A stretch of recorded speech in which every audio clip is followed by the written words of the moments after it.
Podem se sentar.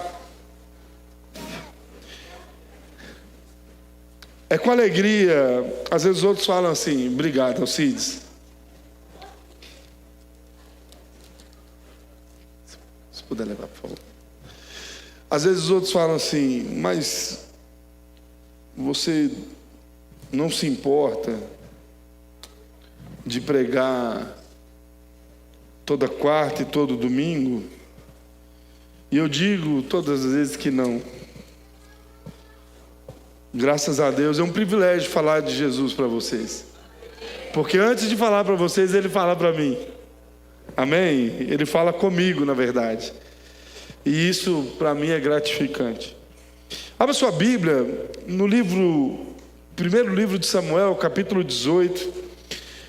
Nós estamos no nosso plano de leitura cronológica, e antes de eu passar esse plano a todos, e hoje nós teremos o sorteio de uma Bíblia aqui para aqueles que fizeram a leitura de Gênesis 12 aos 50. Antes de eu passar para a igreja, eu estou fazendo o plano de leitura cronológica. E para vocês terem ideia, eu estou terminando 1 Samuel. Terminei 1 Samuel, primeiro livro de Samuel hoje. E então, os textos que eu estou pregando nas quartas-feiras são frutos de devocionais, onde Deus começa falando comigo primeiro acerca daquilo que eu preciso melhorar constantemente, para depois também repassar para todos vocês. E aí, isso é muito importante, porque a partir disso, quando nós chegarmos já ali por volta de Deuteronômio, aí eu vou continuar falando, baseado naquilo que vocês têm lido durante os módulos do plano cronológico. Você achou 1 Samuel 18? Quem achou diz amém? Amém. Diz assim o Senhor: depois de Davi ter falado com Saul, a alma de Jonatas se ligou com a de Davi numa profunda amizade. E Jonatas o amou com a sua própria alma. Naquele dia, Saul reteve Davi e não permitiu que ele voltasse para a casa de seu pai. Jonatas e Davi fizeram uma aliança, porque Jonatas o amava com a sua própria alma. Jonatas tirou a capa que vestia e deu a Davi. Deu também a sua armadura, inclusive a espada, o arco e o cinto. Obrigado, Cauã, Deus te abençoe. Davi saía aonde quer que Saul o ensinava e tinha êxito, de modo que Saul pôs sobre tropas dos exércitos. E Davi era benquisto de todo o povo e até dos próprios servos de Saul. Amém? Meus irmãos, o Senhor não nos chamou para andar sozinhos. Você pode ter certeza disso. Uma das maiores dificuldades que a igreja, todas as igrejas em geral, ou pelo menos a maioria das que eu passei, a maior dificuldade de todos é o relacionamento que nós temos que iniciar quando nós chegamos nela. A maior dificuldade de todas as igrejas é elas se encontrarem de modo receptiva para as pessoas que estão chegando. Porque a partir do momento que você já está na igreja há um bom tempo, você conhece outras pessoas, a sua vida se torna um pouco mais fácil.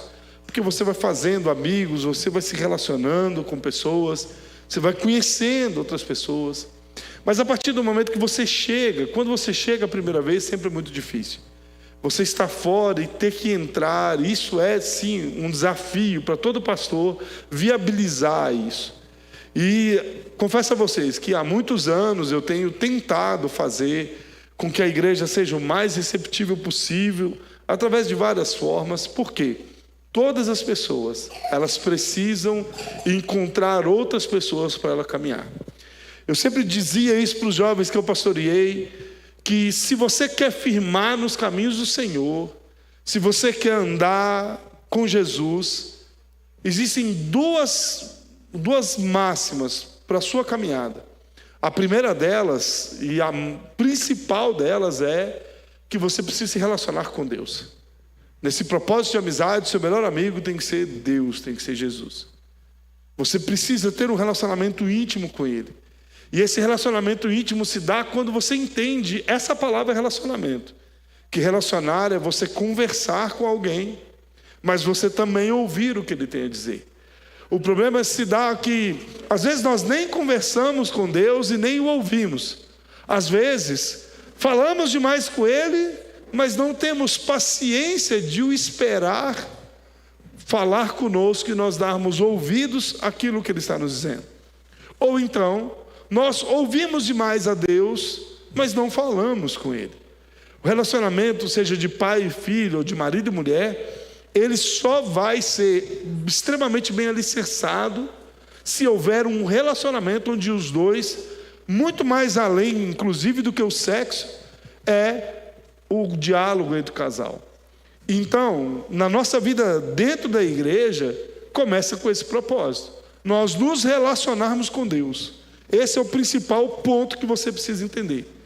Você saber que não é só você levantar de madrugada e orar, e nem orar antes de dormir, mas é você nutrir durante todo o seu dia esse relacionamento com Deus. E quando você tem a oportunidade de você meditar no que Ele está te dizendo. Mas a segunda máxima que eu tenho para trazer para você acerca disso, é que você precisa também nutrir um relacionamento com o próximo. Você precisa desenvolver vínculos. Você precisa desenvolver amizades dentro da igreja. E essas amizades, elas precisam ser os seus melhores amigos.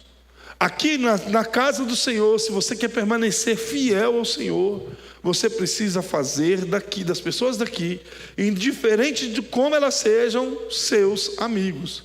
Aí talvez você até olhe e fale assim: pastor, mas na igreja tem muita gente falsa. Mas o mundo inteiro é falso. O mundo é desse jeito. E a igreja é apenas um lugar que nos ajusta a diminuir isso.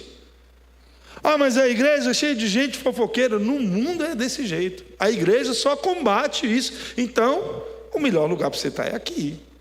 O melhor vínculo para você ter é aqui. Porque até mesmo quando eles te ferem, aquele que é o seu melhor amigo fala assim: mas você tem que perdoar. Ou seja, se você desenvolver vínculos aqui, e desenvolver principalmente um vínculo de relacionamento com Deus, você irá ter no seu coração a influência que você precisa para poder permanecer aqui. Mas enquanto a sua influência for pessoas que não têm o mesmo propósito, o mesmo princípio, você irá sim sucumbir aos desejos da carne, à vontade da carne. E você não estará no propósito de Deus, no caminho do Senhor. E volta a dizer sobre o relacionamento conjugal, ambos precisam ter principalmente o mesmo propósito. Podem ser completamente diferentes, como eu e a Tati, mas nós dois sempre tivemos o mesmo propósito. Nós sabíamos o mesmo caminho que nós iríamos andar. E essa foi uma das provas de Deus, que Deus nos deu. Então, se você quer permanecer, os seus amigos precisam ser dentro da igreja, isso custe o que custar. Se você está chegando aqui em primeiro lugar, vista um carão, se você não conhece ninguém, e fala assim: eu quero ser seu amigo aqui, porque eu preciso permanecer aqui, por mais difícil que isso seja. E aí sim, nós iremos permanecer fiel ao Senhor, porque nós precisamos ser influenciados por coisas boas. Nós precisamos ser influenciados por pessoas que nos conduzem para mais perto de Deus. Esses devem ser sim os nossos amigos. E é por isso que a gente fala constantemente que se você quer dar um presente para alguém que você gosta muito, dê uma Bíblia para ele. É o melhor presente que alguém pode dar. Fale de Jesus para ele, para que ele possa ter dentro do seu coração a palavra que transforma a vida, o caráter de todas as pessoas. Porque o nosso padrão não são as pessoas que estão aqui na terra, mas são os padrões de Deus. Eu não posso diminuir o nível dos padrões que eu tenho, mas eu preciso colocar Jesus como meu maior padrão. E é isso que o Senhor começa a nos mostrar aqui. A palavra do Senhor nos fala aqui no capítulo 18 sobre uma grande amizade.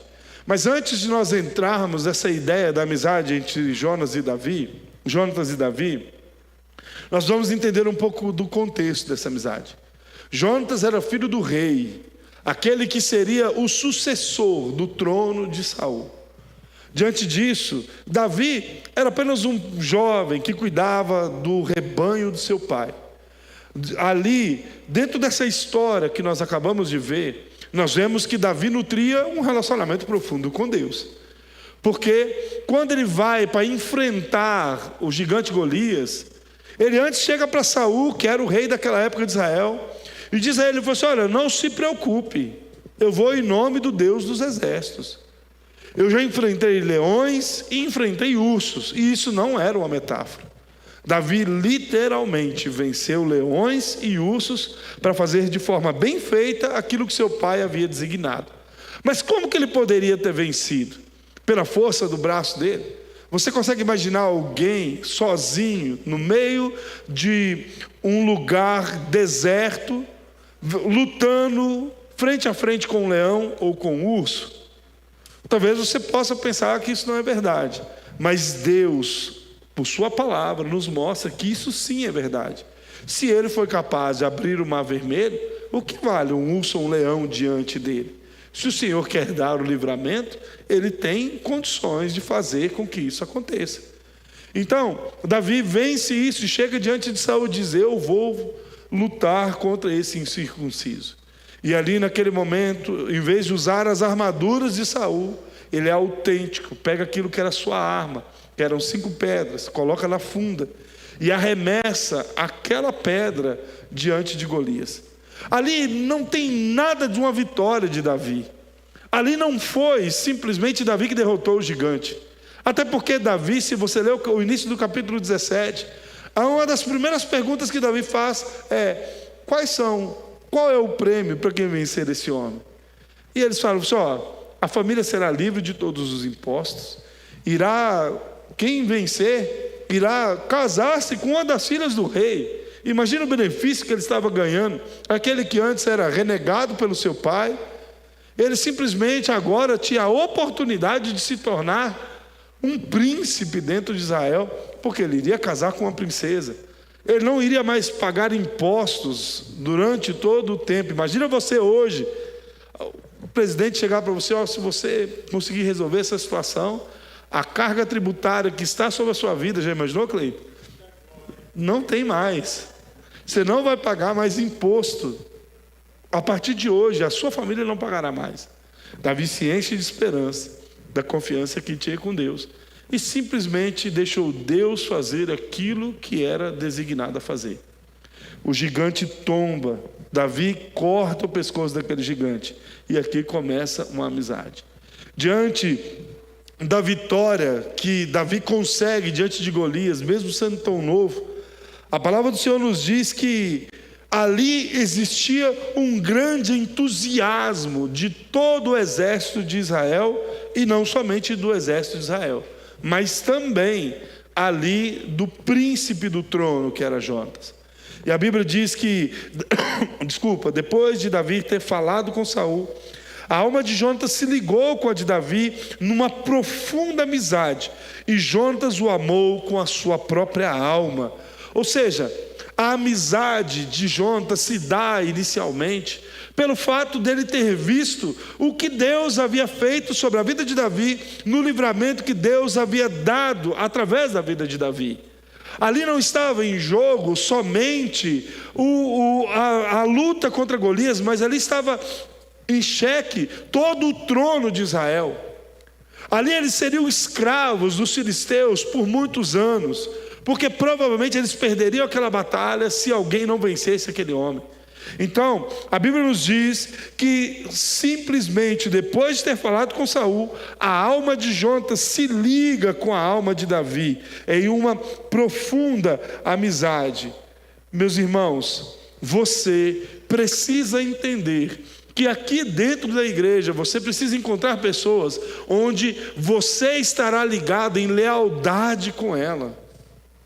Você estará ligado com essa pessoa em amizade. Isso não significa que você não sofrerá decepções no decorrer da caminhada, mas significa que a sua alma estará tão pronta junto das pessoas que vocês andarão juntos em todo o tempo.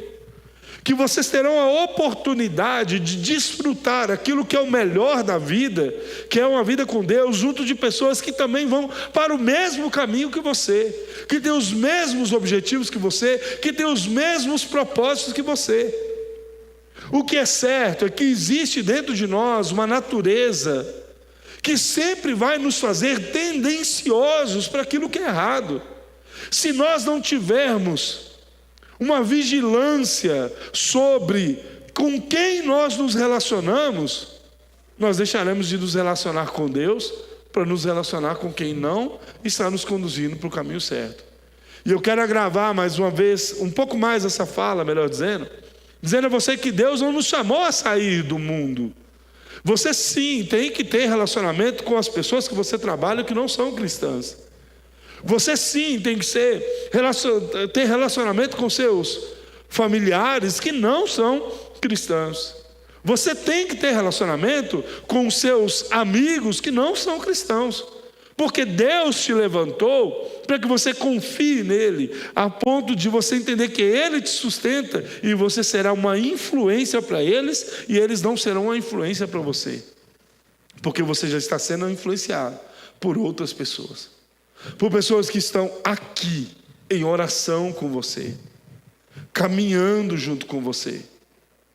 E aí você vai apresentar a essas pessoas aquilo que é o melhor, que é Jesus para cada uma delas. A gratidão de Jonatas por Davi, por aquilo que ele havia feito com a família dele, faz, através do verso de número 3, uma aliança entre os dois. E aqui eu enxergo de uma forma muito clara a soberania de Deus conduzindo a caminhada de Davi até o trono, porque era esse o propósito de Deus. Era o propósito de Deus fazer com que Davi fosse o rei, até porque ele já havia sido ungido como rei. E somente Samuel e a sua casa sabia disso. O verso 3 diz assim: Jonatas e Davi fizeram uma aliança, porque Jonatas o amava com sua própria alma. Jonatas tirou a capa que vestia e deu a Davi. Deu também a sua armadura, inclusive a espada, o arco e o cinto.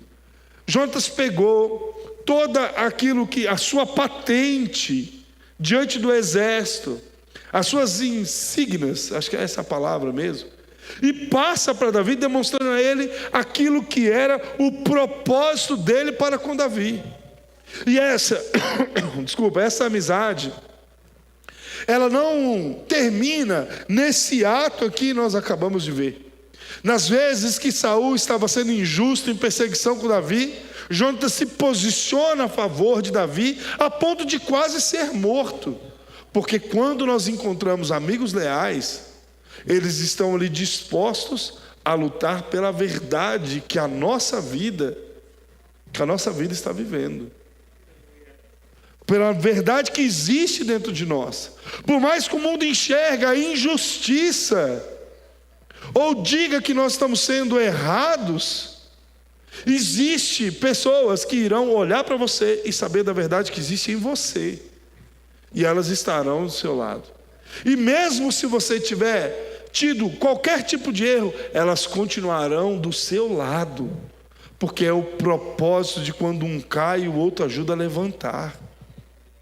Nós sozinhos, nós não iremos conseguir ir a lugar algum. Chegou a hora de nós, que estamos dentro da igreja, olhar para as pessoas que chegam aqui e começar a tirar as nossas insígnias e passar a elas. A olhar para as pessoas que entram aqui pela primeira, segunda ou terceira vez, como nós dizemos aqui, muitas vezes na direção dos cultos, e tirar a nossa armadura e passar a elas, porque nós sabemos como ter novas armaduras. Nós precisamos nos voltar a esse propósito de lealdade, sabendo que todos que estão aqui dentro, seja que demorem anos para poder descer as águas do batismo ou algo nesse sentido, elas são uma potencial pessoa transformada pelo Senhor. Porque se elas o trouxe aqui, é porque o Senhor quer falar com elas. O Senhor nos fala de diversas formas. Por diversas vezes você já deve ter ouvido testemunhos assim: olha, eu estava na igreja e parecia que o pastor sabia a minha vida, e por isso ele estava falando lá sobre a minha vida. E quando se assusta, você, mas não tinha nada a ver aquilo que estava falando, mas é porque Deus estava falando ao coração de cada pessoa de diversas formas. Então o Senhor está trazendo pessoas para que nós possamos fazer o que Jonatas assim fez com Davi: fazer uma aliança e amar essas pessoas com as nossas próprias almas. O Senhor não nos chamou simplesmente para olharmos para o lugar onde nós estamos e deixarmos ele quente e sossegado, mas o Senhor nos chamou a sermos diferença na vida de outras pessoas. O Senhor te chamou para poder discipular outros. Se você analisar o texto, você vai entender que a atitude de Jonatas entregar isso tudo para Davi era um propósito de treiná-lo para aquilo que ainda estava por vir. O amor de Jonatas se unia com o de Davi de tal forma que ele dizia: você será o rei, Davi. Você é o próximo rei de Israel. Você já parou para pensar nisso? Aqui é um príncipe que irá herdar o trono real. De repente chega para o general do seu exército e diz assim: olha, eu já entendi que não me cabe ser rei. Esse papel não é meu, mas é seu. Eu vou te entregar tudo isso. E é isso que a palavra de Deus está nos dizendo, que a nossa amizade com os outros, elas devem ser de tal forma que nós estamos dispostos a ceder aquilo que é nosso para eles, porque foi isso que Jesus fez por cada um de nós. Jesus se colocou na brecha por mim e por você. Ele pagou um preço para que a nossa alma tivesse completamente ligada, para que nós tivéssemos um atestado de filhos de Deus, para que nós passássemos a ser seus irmãos. Entenda que Jesus sofre no seu espírito os meus e os seus pecados, e nessa injustiça que nós fazemos com Ele, Ele simplesmente nos pega pela mão e nos traz para junto dele, em vez de nos afastar dele. É isso que Jesus faz conosco, porque a nossa alma precisava estar intimamente ligada ao do Senhor. E eu volto a te dizer, você sozinho, você não irá conseguir caminhar. Você precisa desenvolver vínculos, e esses vínculos têm que ser vínculos que te conduzem a mais próximos de Deus, a caminhar com Cristo, a andar com Ele, para que você possa ser influenciado por Jesus. Eu digo isso porque eu tive duas experiências muito importantes. A primeira delas foi no meu ato de conversão. Eu tive e tenho, inclusive, visito um desses meus amigos que eram de infância, de ter crescido desde poucas séries até o tempo de eu me formar. E eu me lembro de que quando o Senhor iluminou a minha mente acerca da verdade do Evangelho, eu precisei me afastar para que eles pudessem ver algo diferente em mim. E o que mais me fez me fortalecer nos caminhos do Senhor foram amizades que o Senhor me pôs dentro da igreja. Então, se você quer estar fortalecido, pense nisso. Amigos que compraram a verdade quando tudo parecia que era mentira. Amigos que pagaram um preço muito alto, porque sabiam da verdade que existia. Ou seja, Deus coloca pessoas em nosso lado, pessoas com temperamentos diferentes, pessoas com personalidades diferentes, mas pessoas que nos fazem ver a caminhada em Cristo. Sabe o que é o problema, meus irmãos? É que, infelizmente, os nossos olhos se voltam muito mais para aquilo que é errado. Os nossos amigos são aqueles, muitas vezes nós consideramos os amigos aqueles que não nos falam a verdade, aqueles que nos levam para caminhos tortuosos, e na verdade nós não podemos enxergar dessa forma. O Senhor precisa mudar o nosso campo de visão, não desprezando os demais, mas estando posicionados diante dessa caminhada, desse propósito. Diante disso, Davi, durante todo o seu percurso, no livro de 1 Samuel, perseguido por Saul, escondendo em cavernas, correndo, inclusive se alinhando aos filisteus por um tempo, mas ele olhava e não tinha coragem de levantar a mão contra Saul, pelo temor que ele tinha a Deus e a amizade que ele tinha com Jonatas. Se você não tem pessoas que aqui hoje que façam com que você ande, está na hora de você procurar um grupo de relacionamento que seja, de você entender que antes de qualquer coisa, a caminhada com Cristo é aquela que vai te conduzir para o céu. É somente essa. Desenvolva um relacionamento com Deus, e ao passar desse relacionamento com Deus, procure também desenvolver relacionamento com o próximo. Se coloca de pé.